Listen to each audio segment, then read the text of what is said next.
Caligula named his own horse a proconsul of Rome. So why can't Theresa May find a donkey somewhere who'll do a better job on Britain's foreign relations than the rear end of a pantomime horse called Boris Johnson?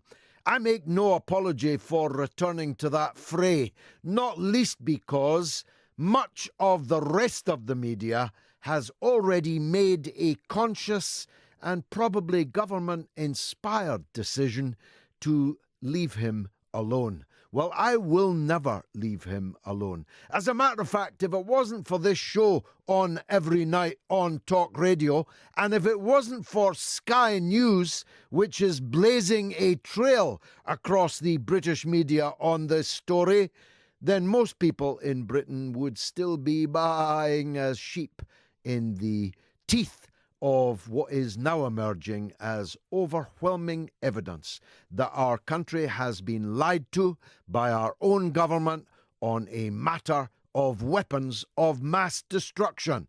Heaven forfend. Who could possibly have imagined that history would repeat itself, the first time as tragedy, the second time as farce? Because that's what Boris Johnson has now reduced us to.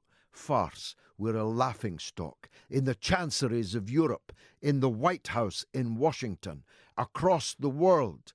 We are a joke.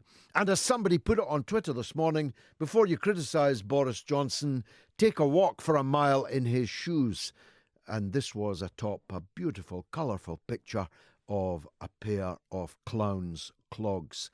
But it's no longer funny, because this man took us to what could have been the brink of a real war with a multiply nuclear-armed superpower. He has taken us over the edge of probably undying enmity between us and Russia, on whom we will increasingly depend for energy and for other things, and in advance of 14,000 British people going to Russia as supporters of the England football team in the World Cup. Boris Johnson has placed their safety in doubt, their safety in jeopardy. Now, I spoke to someone this very morning who had spoken to Donald Trump, and therefore I'm here to tell you, because I trust my source, that Donald Trump doesn't believe Theresa May. And the reason is actually quite prosaic. In the words, as you would expect, simple words from a simple-minded President, Donald Trump, it doesn't make sense. And this entire story doesn't make sense. Let me count the ways, if you'll forgive me. First of all, a military-grade deadly nerve agent 10 times more potent than VX. When we were in the run-up to the Iraq War, the then Defence Secretary, George Robertson, used to hold up to me in the chamber during debates a tiny scintilla of water in his glass and say, this amount of VX gas can kill thousands of people instantly. Mrs. May told us that Novichok was 10 times more deadly than VX. A deadly military-grade nerve agent completely failed to kill 2 people who miraculously handled the door handle on their way out of the door. You know, as you do. Your father pulls the door shut and your daughter pulls the handle herself to make sure that it's shut.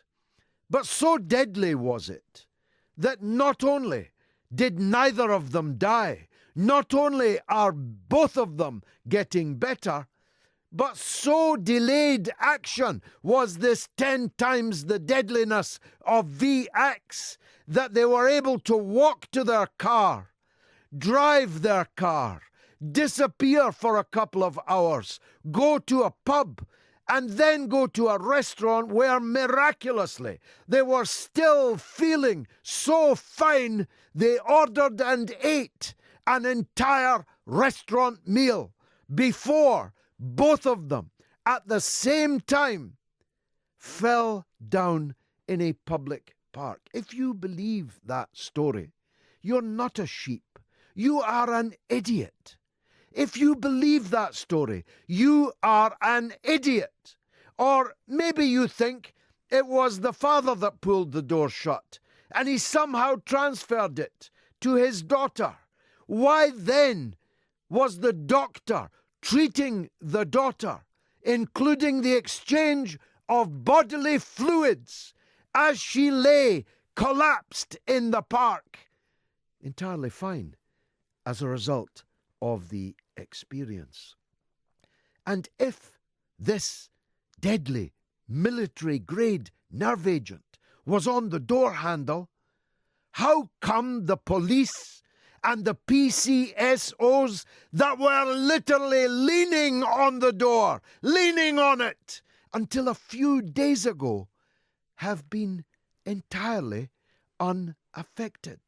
As Donald Trump told my friend, this doesn't make sense. And it doesn't make sense for a whole number of other reasons too.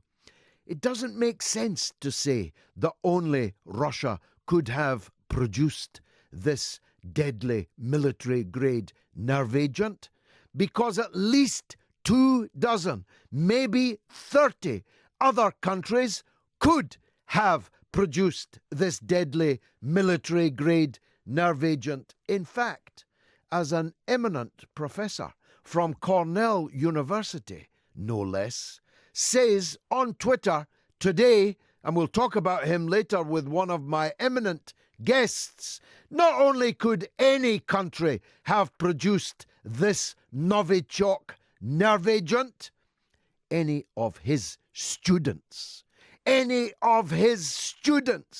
at Cornell University could have done so too. In fact, he went further. Any chemistry student anywhere could have produced these nerve agents. It is a lie, pure and simple, that only Russia could have produced this. We also know it was a lie, despite the BBC censoring the video. They think it's 1918, you see. They don't know that we've actually all got the video. They've now censored the video where Boris Johnson actually says, you can see his lips moving, which is a clue that he's about to lie, not only that the Russians could have, not only, as Theresa May put it in the beginning, that this was a nerve agent of a type developed by Russia, just like the vodka that's made in Warrington was of a type developed by Russia.